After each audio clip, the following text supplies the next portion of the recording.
మరి doctor YSR ఆరోగ్య విశ్వవిద్యాలయం ఇది 1986లో ఒక చట్టం ద్వారా ఆనాటి ప్రభుత్వం ఈ మెడికల్ కాలేజీని తీసుకొచ్చిన విషయం అందరికీ తెలిసిందే. 98లో అప్పుడు చట్టాన్ని సవరణ చేసి ఎన్టీఆర్ యూనివర్సిటీగా పెట్టడం, తర్వాత ఆయన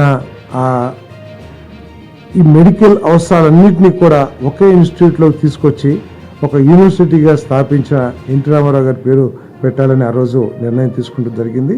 తర్వాత 2006లో doctor NTR university of health సైన్సెస్గా ఆ రోజు వైఎస్ రాజశేఖర రెడ్డి గారు కూడా నిర్ణయం తీసుకుంటూ జరిగింది.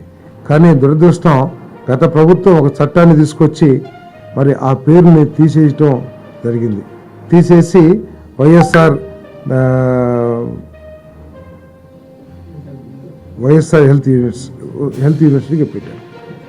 దీనికి సంబంధించి దాంట్లో పాస్ అయిన డాక్టర్లు కొన్ని సమస్యలు ఎదుర్కొంటున్న విషయాన్ని మన గద్దె రామ్మోహన్ గారు, అదేవిధంగా అచ్చెన్నాయుడు గారు, ఇంకా కొంతమంది ప్రజాప్రతినిధులు ప్రభుత్వ దృష్టికి తీసుకొచ్చిన ధర్మంలో. ఎందుకంటే సర్టిఫికేట్స్ ఇచ్చేటప్పుడు కొంతమందికి ఏమో ఎన్టీఆర్ హెల్త్ యూనివర్సిటీ అని, కొంతమందికి ఏమో వైఎస్ఆర్ యూనివర్సిటీ అని చెప్పేసి, తర్వాత కొన్ని సంవత్సరాలేమో ఎన్టీఆర్ యూనివర్సిటీలో చదివి ఫైనల్ డిగ్రీ అంటే కొన్ని సంవత్సరాల మార్కులేమో ఎన్టీఆర్ యూనివర్సిటీ మార్కులు ఇస్తుంటాయి, ఫైనల్ పాస్ అవుట్ ఏమో వైఎస్ఆర్ యూనివర్సిటీ.